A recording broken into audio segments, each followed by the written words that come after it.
Buen día a todos, ¿cómo están? Vamos a dar inicio a la actividad de hoy, del webinar de hoy. Tuvimos algunos inconvenientes debido a que el doctor John Ospina está con apagón, así que en su casa y no tiene acceso a internet por la computadora para dar su presentación. Por tanto, hicimos un cambio en el comienzo de la actividad. Vamos a empezar presentando los casos clínicos. Agradecemos mucho al doctor Manuel Mahler, que es endoscopista digestivo del Hospital Terapéutico del Hospital Italiano de Buenos Aires.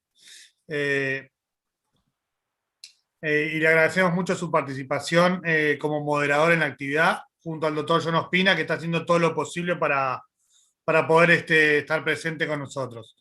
También agradecemos a los jóvenes endoscopistas que enviaron casos clínicos y que están participando en la actividad, como a Adrián, a Rodrigo, Dorelo y al doctor Moratorio, Ignacio Moratorio. Finalizados los casos clínicos, luego de que el doctor Mahler dé sus comentarios y modele los mismos, vamos a hacer una votación donde personal, Sandra les va a enviar un link en el cual van a poder votar una vez a través del canal SUED para elegir cuál caso les gustó más, ¿sí? De manera que sea bien democrática la selección de los casos. De todas maneras, los casos son todos muy interesantes, muy lindos, así que esperemos que les guste la actividad y esperemos que John Ospina pueda solucionar el problema para poder acompañarnos. Así que empezamos con Adrián, que todos lo conocen. Adrián, te dejo. Es de ustedes el webinar.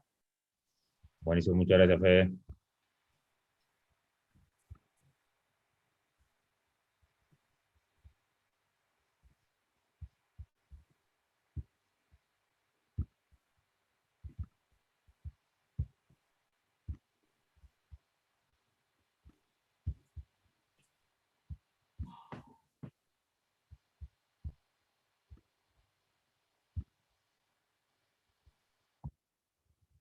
Perfecto.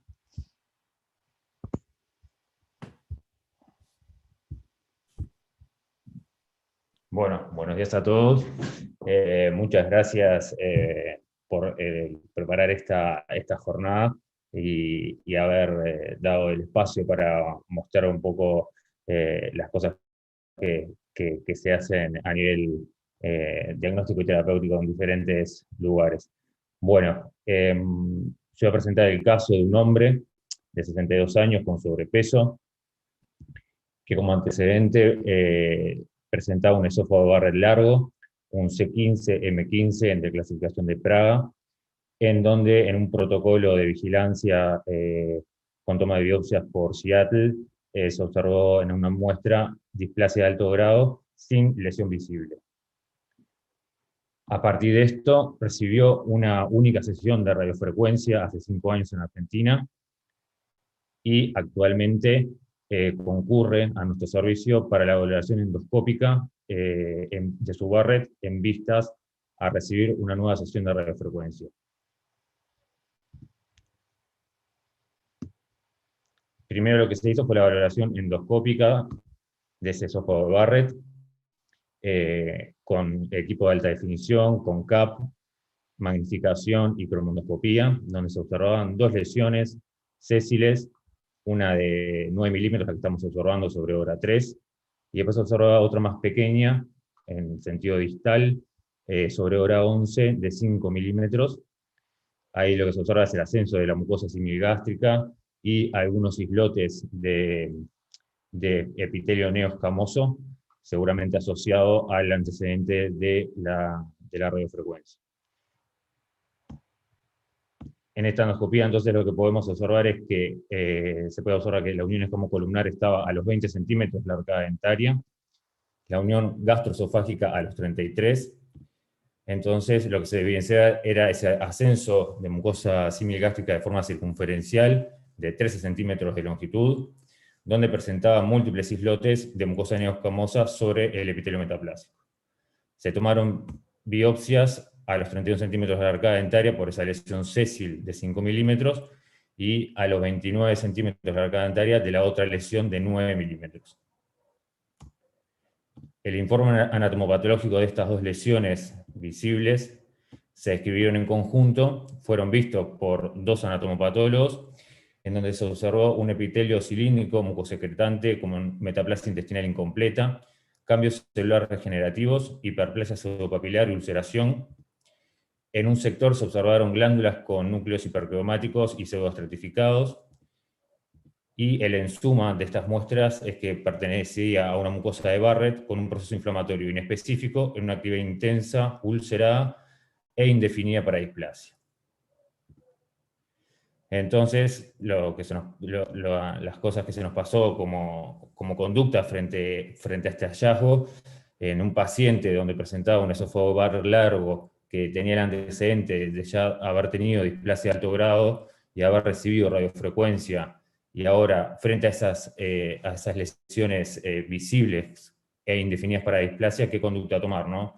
Si realizar una nueva sesión de radiofrecuencia, si hacer una nueva videogastroscopía de vigilancia y hacer un protocolo de Seattle y búsqueda de lesión visible, si realizar la mucosectomía de esas lesiones y analizar esas piezas, o la realización de radiofrecuencia con argonplasma. Bueno, en nuestro caso lo que hicimos fue la mucosectomía de esas lesiones visibles. Lo primero que hicimos fue nuevamente valorar esas lesiones, donde lo que nos llamó la atención es que solamente se observaba la que está descrita a los 29 centímetros sobre hora 3, ahí vemos la extensión que tenía ese esófago Barrett, y la otra, la más pequeña, la de 5 milímetros, no la vimos a pesar de que hicimos una búsqueda exhaustiva con CAP, con magnificación y con cromondoscopía. Después se procedió a la realización de la resección con la técnica de resección con bandas. Lo que se utilizó fue un banding de Wilson Cook. Se procedió a centrar la lesión en el CAP, ahí se aspira toda la mucosa hasta que la lesión está completamente dentro del CAP, se libera la banda, se mantiene un poco la aspiración para que quede bien agarrada en la base, después se deja de insuflar para tratar de que no se vaya, con la extensión del esófago no se vaya a liberar esa banda. Acá estuvimos tutoreados por el doctor Monkemüller en vivo y con los tips previos de Nico, de Nicolás González. Y lo que le pareció a Klaus en ese momento era que capaz que se podía elevar un poco más esa mucosa y se colocó una segunda banda por debajo. Posteriormente se retiró el set de banding y se pasó una apolipectomía, donde se agarra la lesión por debajo de las bandas, como recomiendan la mayoría de los expertos, para tener más probabilidad de englobar toda la lesión, de que sea completa la resección. Después se eleva la lesión, se separa de la pared para evitar el daño térmico de la pared, y lo que utilizamos es un programa de papilotomía a nivel del electrobisturí. Ahí lo que se hizo es, a Klaus le pareció que había una pequeña lesión adyacente a la que resecamos, y nos aconsejó también hacerle mucosectomía, por lo cual se hace el mismo proceso. Se engloba la lesión, se aspira, una vez que está toda la lesión dentro del CAP se libera la banda, se mantiene un poco para que quede bien fija y después se deja de insuflar, se pasa nuevamente el asa de polipectomía, se agarra la lesión por debajo de la banda y separamos para evitar el daño térmico cuando se realiza el corte. Las piezas se sacaron con el asa enteras y bueno, se mandaron a estudio histológico. Obviamente, previamente a eso se valoró la éscara de la lesión, donde no se observó ninguna complicación. No se realizó cierre con clips, se dejó al paciente con tratamiento con inhibidor de bomba de protones y tuvo una muy buena evolución.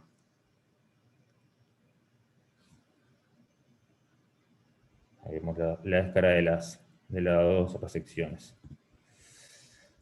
De la histología de estas piezas, los hallazgos morfológicos eran compatibles con el dato clínico de una mucosa de Barrett. que presentaba un proceso inflamatorio inespecífico, con actividad intensa, con erosión y ulceración. La muestra nuevamente fue indefinida para displasia. Y bueno, y ahora estamos en el plan de llevar a este paciente nuevamente a radiofrecuencia. Y bueno, como consejos, como la primera vez que realizamos este procedimiento, lo que le quise dejar algunos tips como personales. Lo primero, creo que es fundamental, es realizar una valoración minuciosa de la mucosa de Barrett en búsqueda de displasia, sobre todo de lo que es la lesión visible, y esto es fundamental, estar tutoreado por alguien que tenga experiencia, como en nuestro caso fue con Nicolás, bueno, que es fantástico para darnos todos esos tips de dónde buscar la displasia en hora 5, con K, magnificación. Entonces siempre es muy bueno tener a alguien que nos ayude en eso.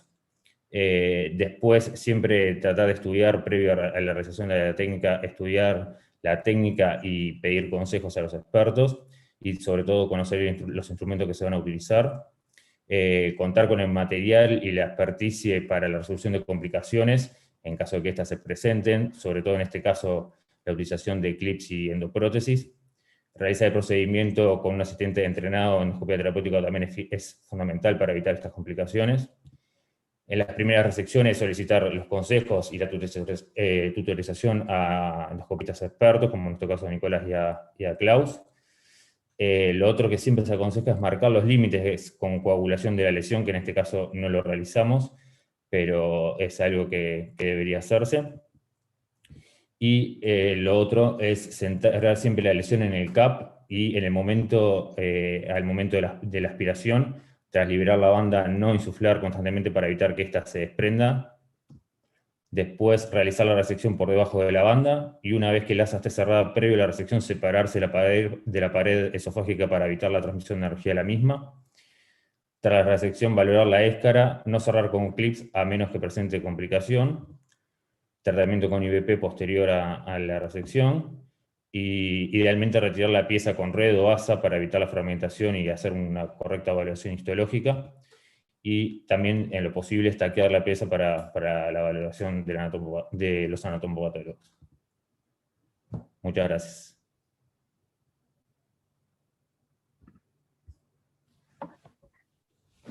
Bueno, muy bueno el caso.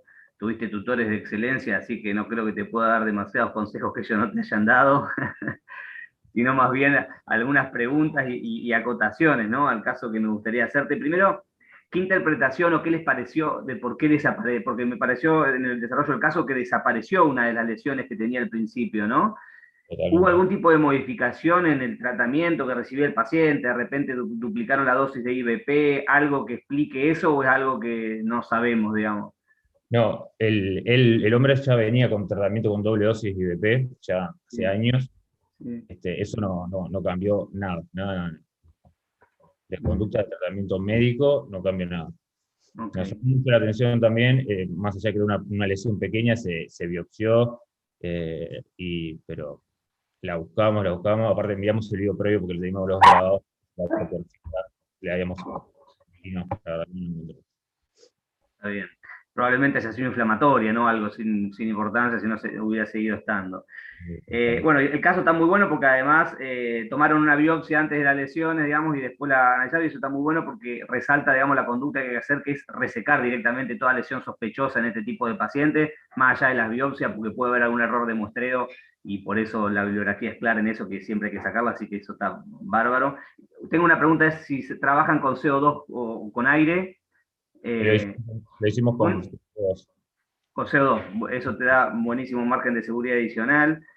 Eh, y bueno, no tengo muchas más preguntas. La verdad que el caso estuvo muy interesante. Está preparándose para otra sesión de radiofrecuencia, me dijiste, ¿no? Exacto, sí. Lo Perfecto. vamos a tener disponible ahora acá, así que esa es la idea de que sea el primer paciente que lo reciba acá. Está muy bien. Bueno, muy bueno el caso. Muchas gracias.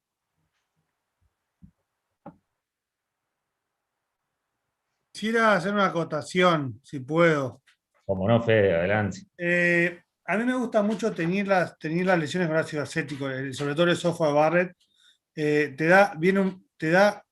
Te muestra muy lindo y muy bien el patrón mucoso de la lesión, en busca de sectores irregulares. O sea, yo utilizo más la tinción con ácido acético mucho más que incluso que la magnificación o la tinción electrónica. Digo, es un detalle que a veces es bueno tenerlo porque no es costoso y sobre todo en los barres largos, ¿no? Porque los barres cortos uno lo ve bien, pero los barres que son extensos, teñirlos con ácido acético, eh, realmente para mí es algo que le he agregado que suma mucho para la semiología de la lesión.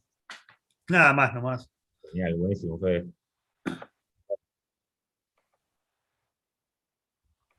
A ver.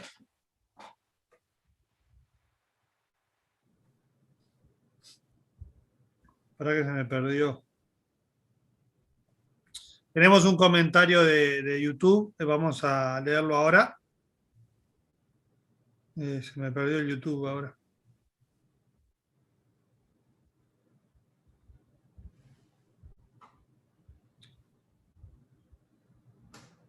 Sí, dice, el doctor Dolar dice que el asa del set del duet es más fina y pasa por el canal del set colocado, sin necesidad de retirar el equipo y desarmar el set de banding. Él dice como que es mejor hacerlo con el doctor Dolar con el duet, propiamente dicho. Obviamente que debe ser mejor, pero bueno. Totalmente. Lo que pasa es que el duet que teníamos estaba vencido, por eso tuvimos que utilizar el banding. Perfecto. Bueno, seguimos con el segundo caso del doctor Moratorio. Muchas gracias, Manuel, por los aportes. Bueno, buen día a todos. Comparto.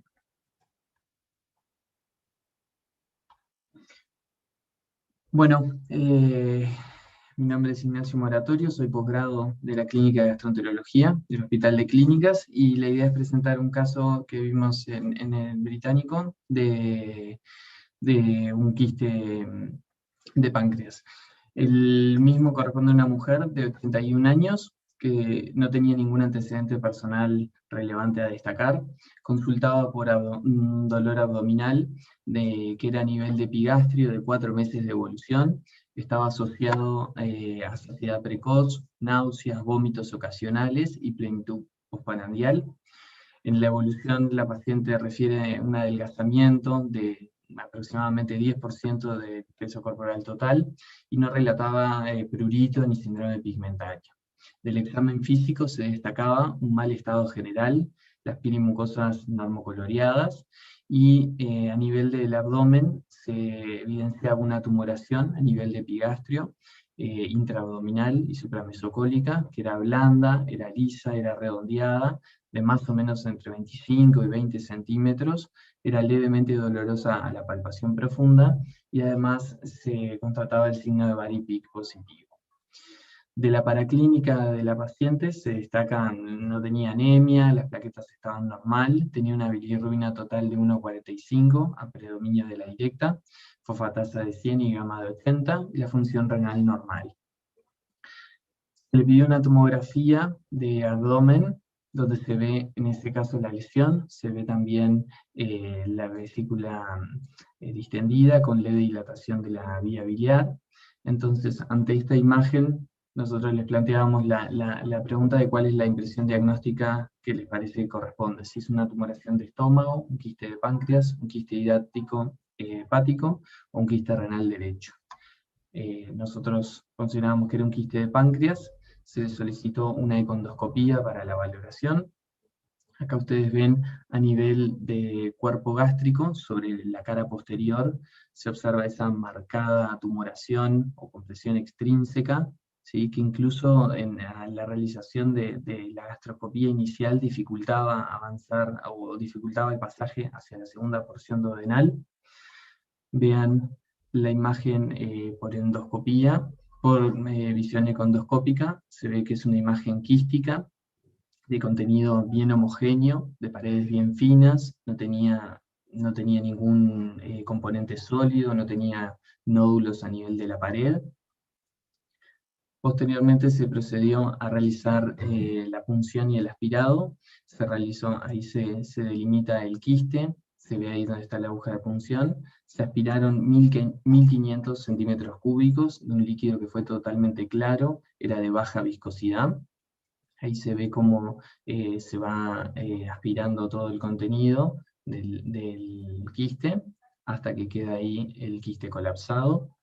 El páncreas era de aspecto atrófico, y además, como se mencionaba de la tomografía, había una leve dilatación de la vía biliar intra y extrahepática, y la vesícula estaba distendida.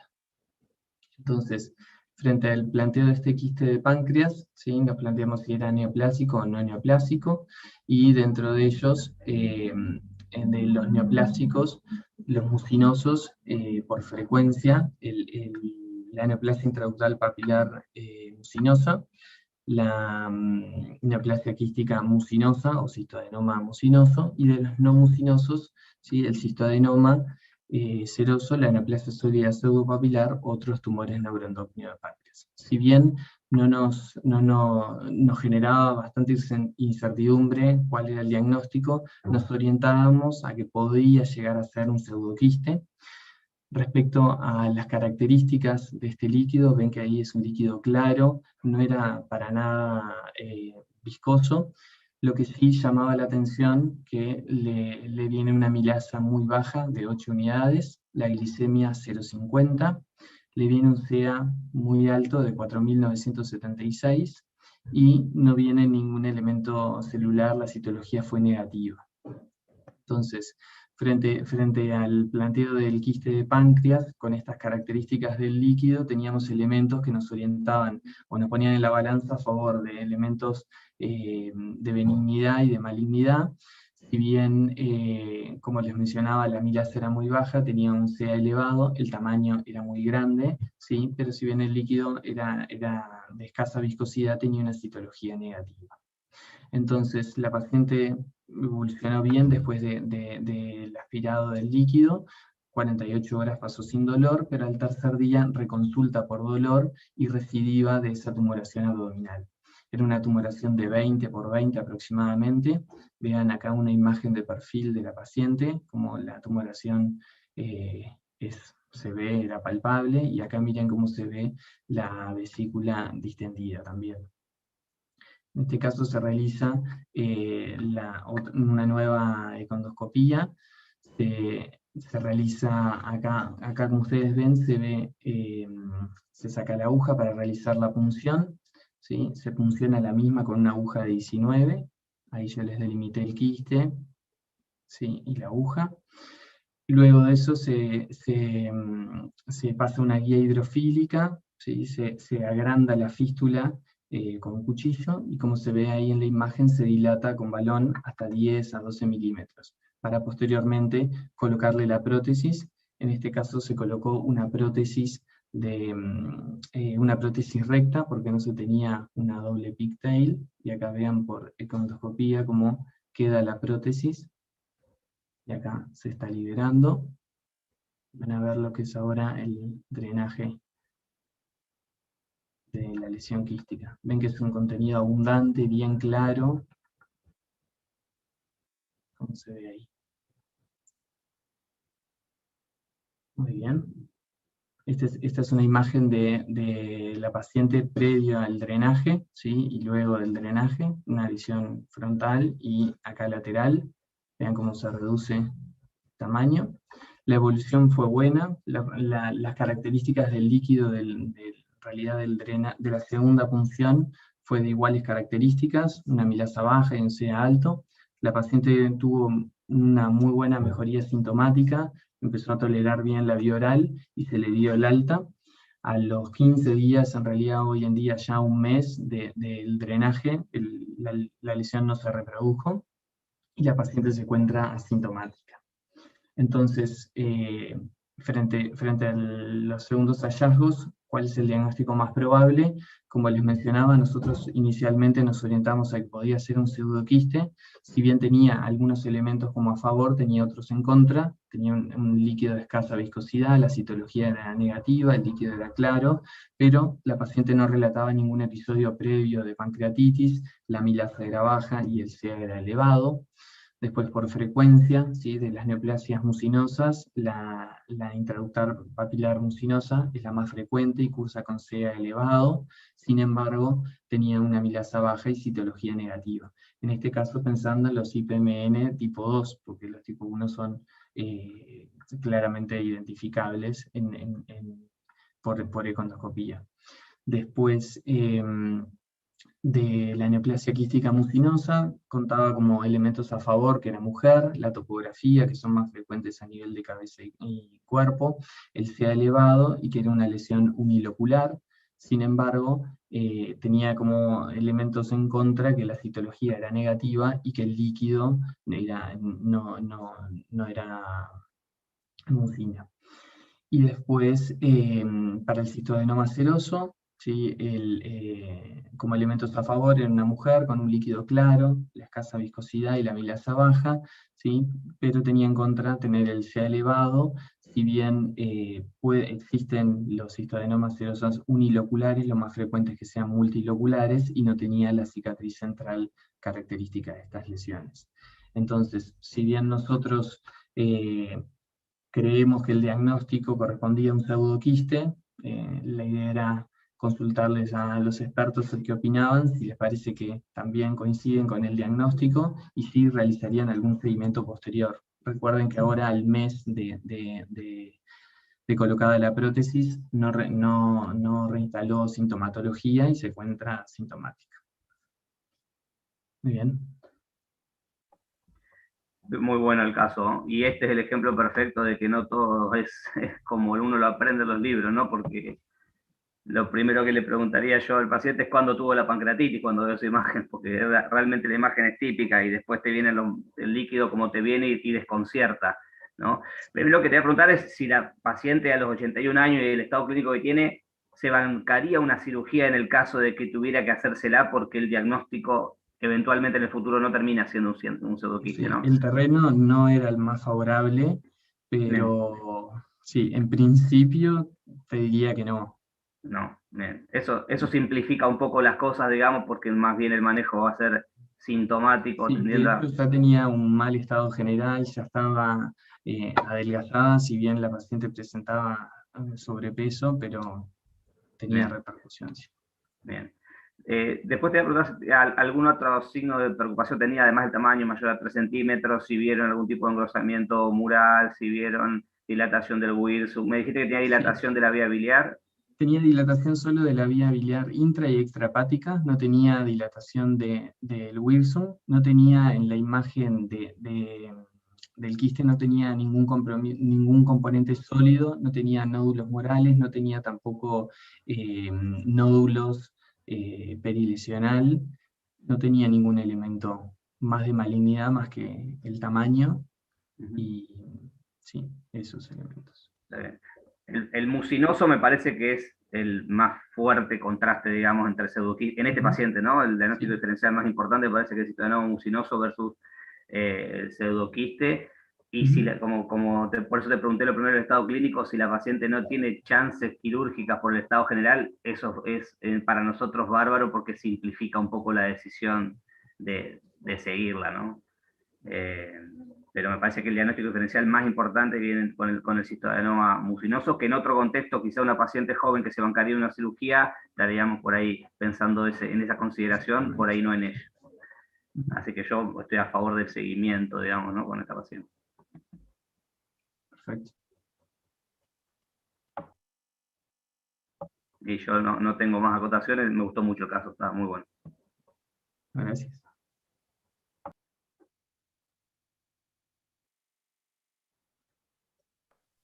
Muy interesante el caso, muy bueno, la verdad. La verdad que sí, la paciente no da paño, igual tengan la patología que sea, no da mucho el paño, por suerte, para complicarse. Distinto fuera si fuera una paciente de Más joven. 60 años, ¿no? Ujú. Ahí sí puede cambiar la cosa y puede dificultar más el manejo, ¿no? En definitiva, el Totalmente. manejo, aunque sea un cistoadenoma o un cistoadenocarcinoma, lo único que pueda plantearse a los 81 años es, a lo sumo, una derivación, no, tampoco, a los 81 años una derivación quirúrgica tampoco es planteable. Si tuviera ictericia, paliarlo con un stent nomás.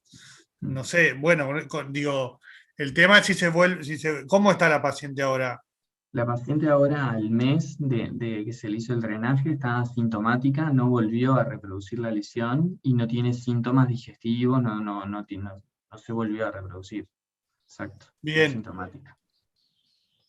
Generalmente yo no tengo mucha experiencia. Yo le he drenado algún quiste, un pseudoquiste pancreático con endoscopía y generalmente lo que hago es tratar de ponerle 2 o 3 stent plásticos.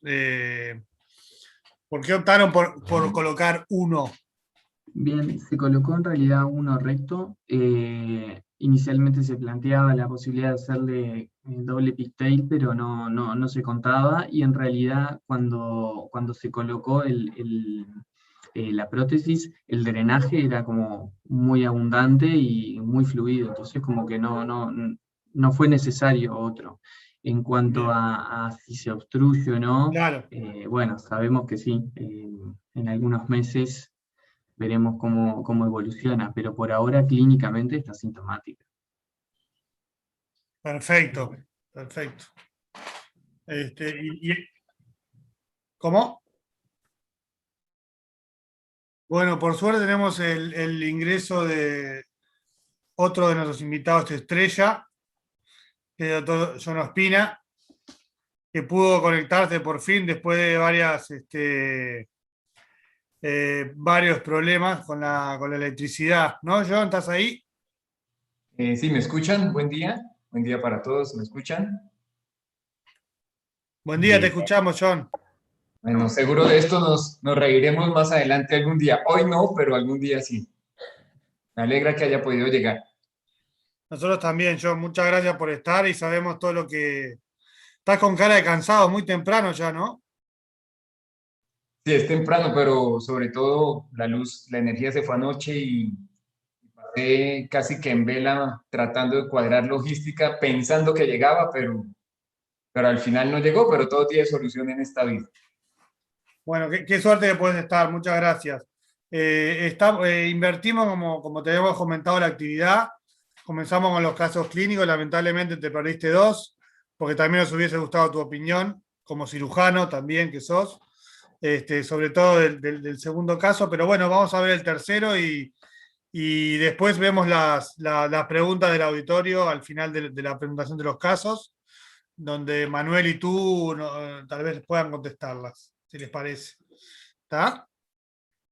Sobre todo Manuel, que ha Dale, estado dale. con todos los casos. Sí, sí. Le- le- Me parece lo más justo. Bueno, seguimos con el tercer caso del doctor Dorelo. Muy bien.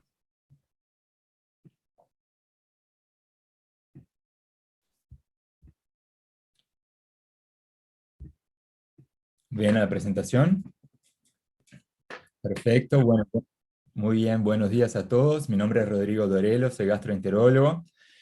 Le voy a comentar el caso del manejo endoscópico en la perforación de colon que vimos en la clínica 7 en México Uruguaya.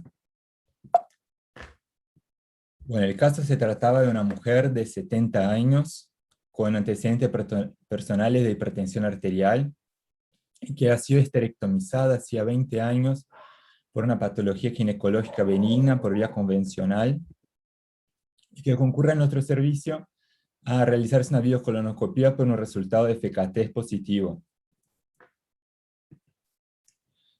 Bueno, durante la colonoscopia se evidenció una buena preparación, se utilizó CO2 para la insuflación y se observaban múltiples divertículos en colon sigmoides y una importante rigidez parietal que dificultaba bastante el procedimiento. Bueno, durante el mismo se produce una perforación mecánica y iatrogénica a nivel de la unión recto-sigmoidea, donde se puede evidenciar en la imagen. Está una perforación total de la pared de más de 10 milímetros. Y bueno, nosotros sabemos que la mayoría de las perforaciones iatrogénicas mecánicas durante la colonoscopía ocurre a nivel del sigmoides y de la unión recto-sigmoidea. Bueno, y esa paciente tenía algunos factores de riesgo para eso, ¿verdad? Que es, bueno, ser mujer, haber tenido una cirugía ginecológica previa, y también tener una diverticulosis importante, severa, a nivel del sigmoides.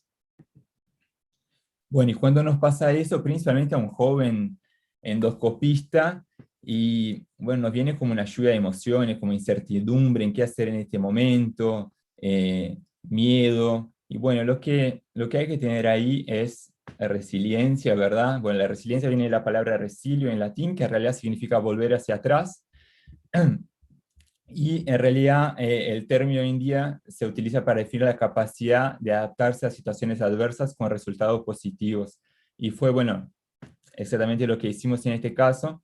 Y para poder tener resiliencia, el ambiente influye, ¿verdad? O sea, tenemos que saber que trabajamos con un equipo de trabajo especializado, o sea, de repente un endoscopista experto que esté cerca de nosotros y nos oriente a ver qué hacer en estos casos, un asistente de endoscopía entrenado y un equipo de enfermería entrenado, y también saber que donde trabajamos tenemos acceso al equipamiento adecuado para poder, bueno, solucionar ese problema en este momento. Y felizmente en ese momento contábamos con estas dos cosas.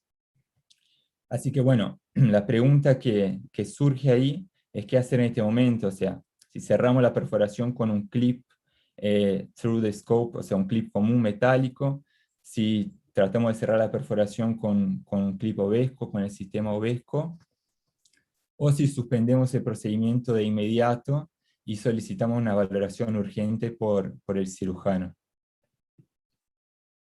Bueno, nosotros elegimos cerrar esa perforación con el sistema Ovesco. En el video podemos ver, bueno, ahí vemos la perforación, ¿verdad? Bueno, el sistema Ovesco en realidad consta de un clip metálico, ¿verdad? Sobre un capuchón, sobre un cap, en el extremo distal del endoscopio, que tras introducir ahí, como vemos, el tejido adentro del cap, este se libera, está aproximando, comprimiendo y cerrando los bordes de la perforación. Ahí vemos cómo introducimos el tejido a nivel del cap, y ahí lo liberamos, y pueden ver ahí cómo, bueno, la perforación queda cerrada, ¿verdad? Sin otras complicaciones.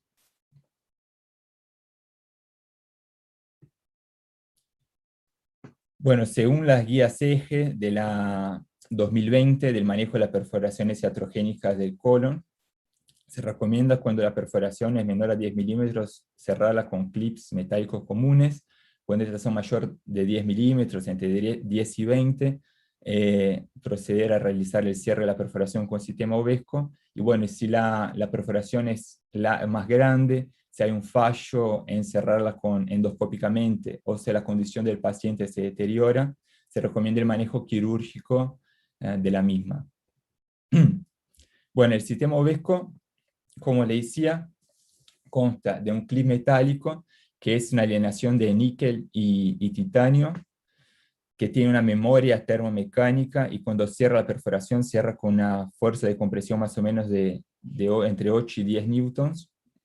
Existen distintos tipos de clip, 3, ¿tá? El tipo A, que tiene los bordes romos, que ejerce más que nada un efecto compresivo. El T, que tiene los dientes un poquito más chicos, que tiene un efecto de compresión y anclaje. Y el GC, que es el que tiene los dientes un poquito más largos. Y bueno, y la pinza que utilizamos para, como le mostré ahí, que metíamos el tejido hacia dentro del CAP. Tenemos dos tipos de pinza, la Anchor, que en realidad se utiliza más que nada para el cierre de fístulas, y la Twin Grasper, que se utilizó en este caso.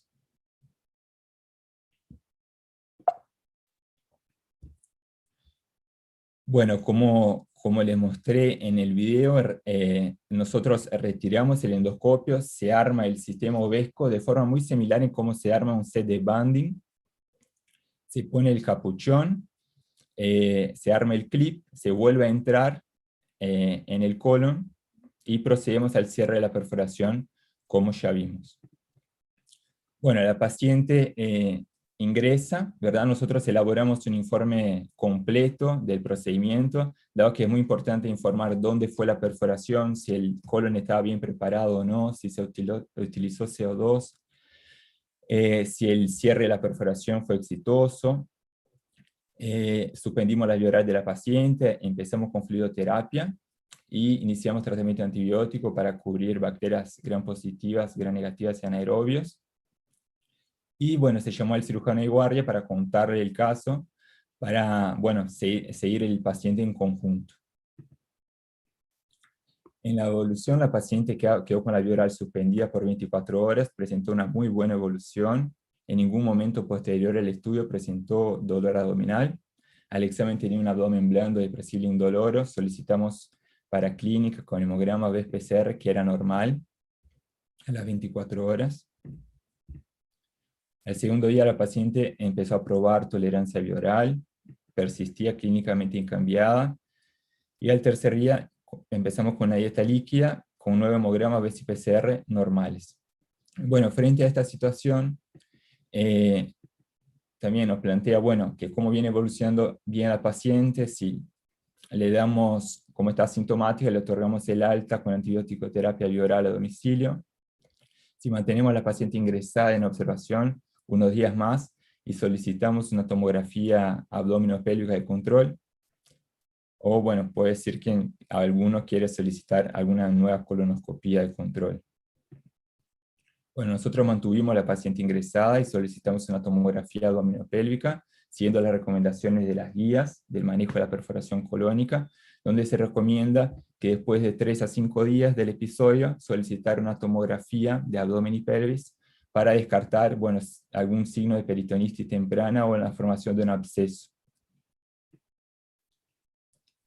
Bueno, acá podemos ver en el corte coronal de la tomografía el clip colocado a nivel del colon sigmoides, de la unión recto-sigmoidea. Y acá podemos ver también el clip bien colocado, no había colecciones y solo un escaso neumoperitoneo a nivel de recto sigmoides, sin otras complicaciones. Bueno, por lo que al cuarto día la paciente tenía buena evolución, y al quinto día se otorgó el alta a la paciente con antibiótico terapia bioral y control policlínica. La paciente, bueno, tenía su colonoscopía por screening de cáncer de colon y no accedió a realizarse una nueva colonoscopía, y desde ahí no tuvimos más contacto con ella. Muchas gracias. Y como conclusiones, tener en cuenta que el sistema Ovesco es una herramienta de gran utilidad para el cierre de la perforación del tracto digestivo, principalmente estas entre 10 y 20 milímetros. Es un tratamiento alternativo al tratamiento quirúrgico, principalmente cuando tenemos acceso a esa herramienta, y es un colon bien preparado. Y bueno, se debe considerar el tratamiento quirúrgico siempre cuando existe falla en esta terapia, cuando la perforación se reconoce de manera tardía, ¿verdad? O sea, posterior a las 4 horas, o si el paciente presenta signos de respuesta inflamatoria sistémica. Hay una foto de nuestro equipo, falta gente, y muchas gracias. Muy bueno, ¿eh? Importante el trabajo en equipo, y más en estas situaciones que uno pasa de la frustración a la satisfacción en media hora, 40 minutos. Así que muy bueno y muy importante ese aspecto. Yo te quería preguntar algunas cositas relacionadas con el escenario, cómo fueron las cosas realmente, que salió todo bien, y te voy a plantear un escenario alternativo en el caso de que no hubiera salido algo bien, y después te voy a preguntar acerca de eso. Primero, en este caso, si tuviste alguna dificultad, o si tuvieron alguna dificultad con respecto a la insuflación, al tema del neumoperitoneo, si tuvieron alguna alteración ventilatoria en el paciente que les hubiera obligado a aspirar aire, si tuvieron algún inconveniente por ese lado. No, por suerte en este momento no tuvimos ningún tipo de inconveniente, así que no nos pasó eso. Bien. Segundo, si tenían en cuenta, digamos, al momento de traccionar con la Twin Grasper los bordes de la perforación, de mantener lo mínimo indispensable el uso de la aspiración. Porque ahí hay una cuestión de que a veces se pueden, digamos, venir asas de intestino por la aspiración al lugar donde cierra el ovesco, digamos, y eso lo tenían en cuenta, mi pregunta básicamente. Claro, no, no nos pasó, la perforación capaz que no era tan grande, no nos pasó Bien. eso, no vino tejida, pero es un aspecto muy importante de tener en cuenta, eso es verdad. No sé si ya tuviste algún episodio así, Manuel. Nosotros tuvimos una perforación grande que hasta con el colonoscopio pudimos entrar a cavidad peritoneal y tuvimos ese inconveniente de que el paciente tenía dificultad ventilatoria. En ese momento no trabajábamos con CO2, trabajábamos con aire. Entonces tuvimos que entrar a la cavidad peritoneal, aspirar el aire para que la paciente se siga bancando el procedimiento y después hacer el ovesco. Y ahí tuvimos muy presente el tema de la aspiración porque vimos las asas de intestino delgado al lado de la perforación. Entonces, por eso te lo pregunto, porque lo aprendí de ese modo, viendo, ya habíamos, obviamente que lo teníamos como lectura previa, pero lo vimos en vivo, digamos, a las consecuencias probables de aspirar, digamos, mientras uno libera este clip, que se te puede venir un asa, y ahí, digamos, complicas más las cosas porque una perforación pasaste quizá una fístula, así que bueno, por ese lado iba. Y después te voy a preguntar acerca de el nivel de confianza que se le tiene al ovesco por parte del equipo quirúrgico de tu hospital. Es decir, ¿confiaron de inicio en el cierre? ¿Desconfiaron? Porque personalmente a nosotros nos pasó que en nuestro primer cierre con ovesco desconfiaron y le hicieron una laparoscopía igual. Le hicieron una prueba neumática, vieron que estaba cerrado y se fueron, pero no confiaron. ¿Qué experiencia tuvieron ustedes? No, en este caso, nosotros no tenemos un acceso así, amplio acceso a utilizar ovesco acá en Uruguay, pocos lugares tienen, pero en nuestro lugar de trabajo tenemos una muy buena relación con el equipo de cirugía, así que... Confiaron. Confiaron. Muy bien. Y después te voy a preguntar por un escenario alternativo que es eventualmente de haber salido mal, y específicamente me quiero referir al tema de que si se hubiera ocluido la luz del colon. Viste que a veces pasa, está escrito que se cierre el ovesco y no te quede espacio para pasar el colonoscopio y eso desemboque en una obstrucción intestinal. Si eso lo tenían en mente, la primera pregunta con respecto a eso. Mire, la verdad, yo no lo tenía en mente, yo sé que puede pasar, leyendo después, supe que es una complicación que se puede generar, pero en este momento yo no lo tenía en mente. No sé, la gente, los más experientes, si nos pueden comentar algo así. Ahí lo que querés hacer es cerrar la perforación, después lo que pase con el colon, si se cierra, no importa nada. pero básicamente sí, tenés esa posibilidad, y en el colon sigmoide, y más cuando tenés muchos divertículos, el espacio es menor a veces, ¿no? Entonces esa posibilidad es concreta. Y hay un tip que leí hace no mucho tiempo que aplica para nosotros que vivimos en Sudamérica, que por ahí no tenemos acceso a la pinza que está disponible ahora para cortar el ovesco, si te llega a pasar eso, que es instilar agua fría. El agua fría a 4 grados hace que el metal, el nitinol, pierda rigidez y cede la pieza, digamos, ¿no? Entonces te saca del apuro en el caso de que hayas tirado el clip, te quieras meter por otro y veas que cerraste el colon, bueno, te podés dar una segunda chance cerrándolo después de sacar el primero. Pero bueno, no lo sabía.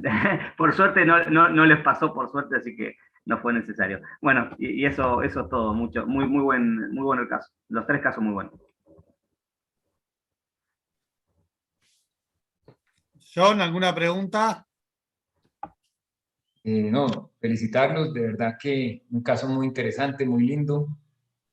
Bueno, básicamente respondiste una de las que tenía, qué tanta relación hay y confianza con el equipo quirúrgico, eso es importante, siempre el trabajo en equipo. No me quedó claro si fue el mismo endoscopista el que cerró la perforación.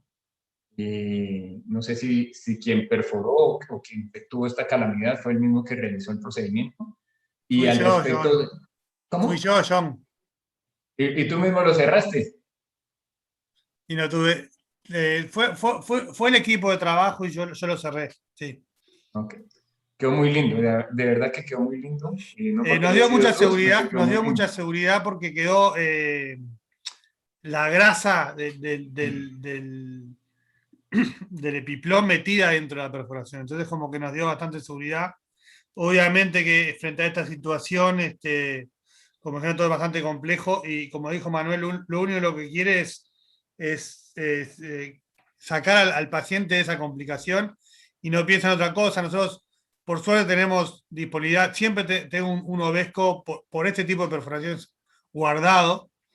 Y bueno, lo usamos esa vez y nunca más lo usamos. O sea, Y, y fue la tienen, única experiencia que tuvimos fue esa. tienen un Ovesco de emergencia. ¿Cuál escogen? De los 3 tipos, Rodrigo, si fuera tu unidad propia, tuvieras que comprar un Ovesco, ¿cuál de los 3 tratarías de tener? No se escucha, Rodrigo. ¿Ahora?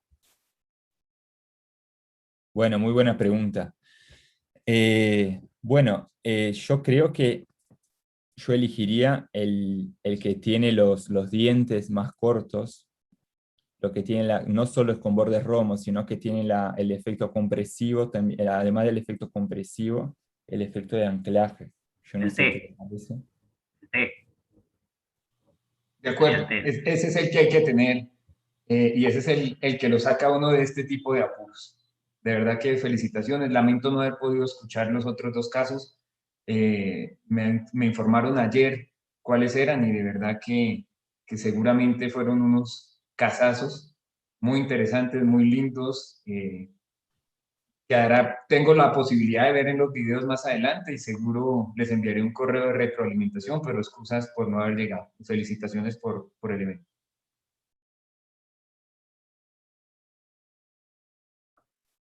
Sí, ahí tenemos preguntas de YouTube y acá tengo un WhatsApp de la doctora Olano que por favor le envíen muchos saludos al doctor John Ospina de parte de ella. Y bueno, como es la profesora de la clínica de gastroenterología, no puedo dejar de enviarle el saludo a John. Muchas gracias, muchísimas gracias. Un saludo especial también para todos y aunque todavía no inicia mi presentación, de verdad quiero agradecer a Federico y al equipo por esta invitación. A pesar de que no he visitado Uruguay, creo que tengo un gran afecto y siento un gran afecto por ese país. Tengo muchísimos amigos, alumnos, compañeros y la verdad algún día tendré que ir personalmente a poder compartir con ustedes allá. Pero por ahora, de nuevo, mil gracias. Llueven los saludos para John acá, también del doctor Gutiérrez, Juan Pablo Gutiérrez y más, pero tengo que cortar por acá porque si no se va la actividad. Las preguntas, voy a pasar a las preguntas de YouTube. Después de las preguntas de YouTube que vamos a hacer en referencia a los casos clínicos, vamos a proceder a la votación de los casos, ¿sí? A través del link que enviamos se va a poder votar a través del canal de YouTube. Y eso lo vamos a publicar ahí. Ya voy con las preguntas.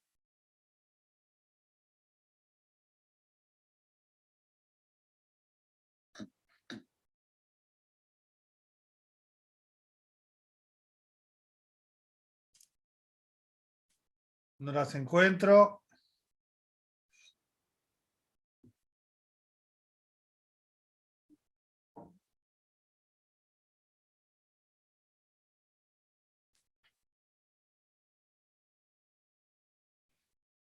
Bueno, tengo 2 preguntas, tengo 3 preguntas. Una la hace el doctor Fiorini en relación al caso moratorio. Dice si fijaron el stent plástico no tener doble pigtail y cuándo lo retirarían. Y bueno, si plantean recambio del drenaje con el stent plástico. Bien, respecto a si se ancló o no se ancló, pero la verdad que quedó muy bien agarrado. Respecto a si se va a recambiar, quedamos en valorarla, o sea, clínicamente, si seguía sintomática, valorar en 2 meses a ver cómo estaba ella, y obviamente que si reinstalara clínica antes. No sé si había algo más. Perdón, ¿cómo dijiste al final? Perdón, les decía, no se ancló la prótesis, Sí, pero sí quedó muy bien fija. No teníamos otra prótesis en ese momento, y en cuanto a si se va a recambiar o no, quedamos valorarla en 2 meses. O sea, primero clínicamente, si llegara a reinstalar alguna sintomatología claro. antes, pero si no, en 2 meses de seguir asintomática. Está. Y plantean recambio cada 2 o 3 meses, entonces el stent, si sigue asintomática. Porque En dicen realidad, que los stent plásticos, ¿no? En esos casos, cada 2 o 3 meses, digo, se tapan. se tapan, exacto. En realidad, si se reproduce la lesión, sí se recambiará. Más que nada por el terreno, como habíamos hablado, quirúrgico, que la opción quirúrgica no, primero que la paciente no lo considera como una opción, y el cirujano tampoco estaba muy de acuerdo en operarla por el terreno que tenía. Entonces sí, si se reproduce la lesión, recambio de prótesis. Perfecto. Hay una pregunta de la doctora Sismondi también, que pregunta cómo se estaquea la pieza le pregunta a Adrián Canavesi cómo se estaquea la pieza si se desprenden las bandas fácilmente. No sé, digo, calculo que sí, eso sí. Sí, las bandas apenas cuando lo sacamos con el asa salen enseguida, la lesión sale entera de la banda, y después el proceso del estaqueo con corcho y después con alfileres, tratando de estirarla lo más posible hasta las... Hay un aporte del doctor Francisco Díaz en relación a cuando se produce un neumoperitoneo con restricción respiratoria por el aire. Yo eso lo voy a hacer en Japón, cuando estuve allá también, y lo voy a hacer también alguna vez acá, que es puncionar la fosa ilíaca derecha con una aguja de Veres, y realmente el aire se desprende como... Es increíble cómo se decomprime puncionando, o con un trocar nomás, con un catéter grueso, puncionando, cómo donde el sector esté más timpánico, con una aguja se funciona y rápidamente el aire del neumoperitoneo, si está a tensión, se reduce el abdomen. Yo eso lo voy a hacer con una disección submucosa en Japón, que se perforó también, que rápidamente el paciente tuvo una descompensación hemodinámica por la fuerte presión de aire. No existía en aquel entonces CO2, y el endoscopista rápidamente le puso el trocar y siguió cerrando la perforación con clips. Es una opción a tenerla presente en estos tipos de procedimientos complejos. No sé, John, tú debes tener experiencia tal vez en eso, ¿no?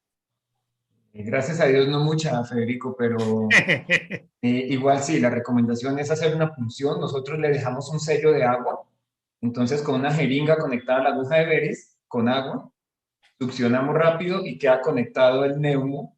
Entonces, en el momento en que termine la evacuación, el agua va a ser un sello y va a evitar la comunicación con el medio ambiente. Pero esa es la maniobra que hay que hacer, es lo que está recomendado. Y cuando desafortunadamente toca hacer este tipo de cosas, es tranquilizador porque automáticamente el anestesiólogo se compensa al paciente y él también se compensa, entonces en la sala cambia el estrés y lo dejan a uno trabajar. Bueno, ahora vamos a proceder a la votación de los casos. La verdad que estuvieron los tres muy buenos, es difícil elegir por uno. Pero bueno, la votación se hace a través del link que pasamos.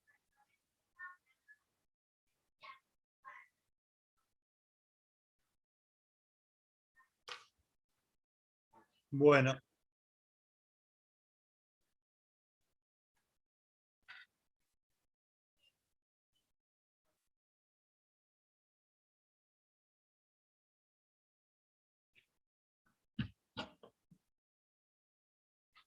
Sí.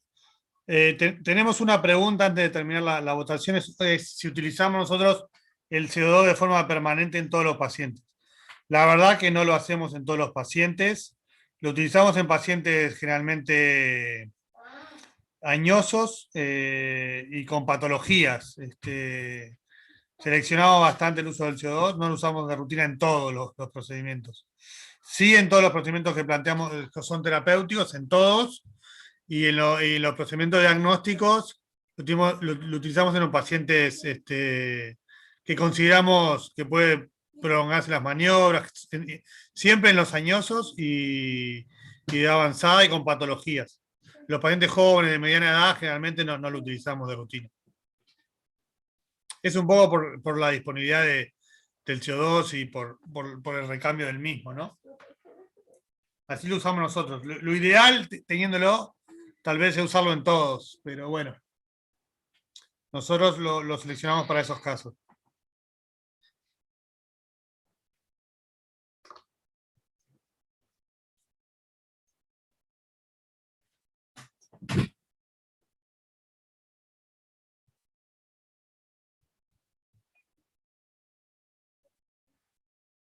Perfecto, vamos a la conferencia de Ospina y después, al final de la actividad,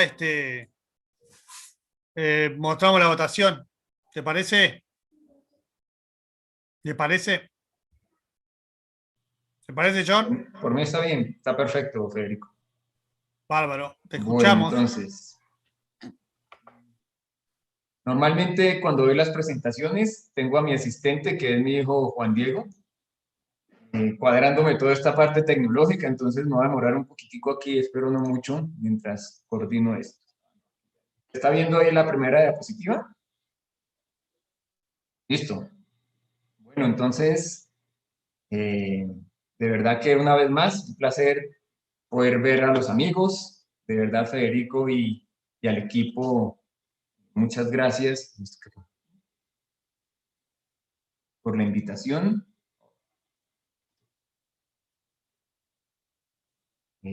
Bueno, ahora sí, parece que vamos a poder iniciar. No es fácil hablar de consejos para jóvenes endoscopistas, y por eso cuando Federico gentilmente me invitó a realizar esta presentación, lo primero que pensé es a quién le voy a hablar, y quiero que nos ubiquemos en este momento en esa bendita posición que tenemos. En Uruguay existen aproximadamente 1.100.000 estudiantes de primaria y secundaria, y un grupo de ellos entra a la universidad, no todo el mundo desafortunadamente. Un selecto grupo de estos universitarios se gradúan como médicos y hacen parte de lo que consideramos el Olimpo de las profesiones, pero aún más selecto grupo llegan a ser endoscopistas digestivos. De ese 1.100.000 habitantes del universo, aproximadamente 100 o 120 personas tienen la gran posibilidad de dedicarse a esto que nos apasiona. Entonces, hablar de recomendaciones y de consejos para la élite no es tan sencillo. Voy a tratar de plantear esta presentación desde esta pregunta: ¿qué tan peligrosos son los especialistas en endoscopia de no tan alta calidad? Y creo que la banda sonora de la diapositiva es reconocida por muchos. Y tal vez el personaje más reconocido aún. ¿Qué tan peligrosos pueden ser? La verdad, muy peligrosos. Y pueden ser muy peligrosos no solo por acción, sino muchas veces por omisión. ¿Es una misión imposible entonces acercarnos a un proceso de calidad en endoscopia con nuestros jóvenes endoscopistas? La verdad yo creo que no, pero creo que escenarios como este son bien importantes. Debo hacer una aclaración antes de continuar, y es que cuando Federico me dijo, quiero que des una charla para jóvenes endoscopistas, esta fue mi primera emoción. Ya no soy joven endoscopista. Entonces luego circulé por todos estos emojis y terminé en este, muy contento de la invitación, de poder compartir lo que la vida me ha permitido vivir desde este inicio, que es John cuando tenía unos meses, hasta el día de hoy, cuando he tenido la fortuna de realizar muchos procedimientos endoscópicos y de aprender de grandes amigos y maestros como los que se encuentran más allá de este portal y de esta terminal. La pregunta de muchos de ustedes probablemente es, ¿quién es John Ospina para venirnos a dar consejos? Y déjenme decirles que, aunque tenemos habilidades muy similares, John Ospina no es este. Y aunque físicamente nos parecemos mucho, tampoco John Ospina es este. John Ospina es un miembro de familia, un especialista en cirugía gastrointestinal y en endoscopia, autor de algunas publicaciones, pero sobre todo un apasionado de la endoscopia digestiva. Esta es la diapositiva más importante de quién es John Ospina y es la segunda lección importante de esta presentación. No olviden a quién representan y no olviden realmente quiénes son.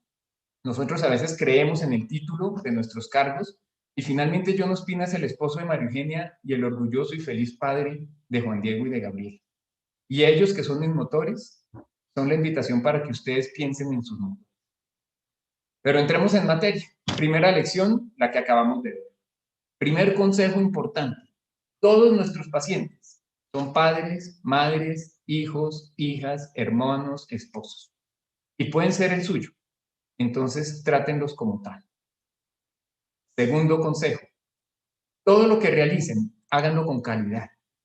Y en este segmento de la calidad me voy a alejar de todas estas guías que ustedes conocen. No es el objetivo de esta presentación entrar a debatir los muy buenos artículos que hay al respecto de la calidad, pero más bien realizar una invitación o una reflexión filosófica a la misma. La filosofía no cambia a pesar de que el tiempo sí pase. Y desde hace más o menos unos 10 años he venido tratando de hablar de la calidad en endoscopia en diferentes escenarios, y no como un auditor, sino como un aprendiz de todo lo que ustedes hacen en sus unidades. En FLAED, en 2010, cuando inició esta aventura, este fue el foro latinoamericano, con muchos rostros conocidos, el doctor Chopita, el doctor Villagómez, el doctor Sakai, Todd Baron, el doctor Peter Cotton, entre otros, que ustedes reconocerán en la diapositiva.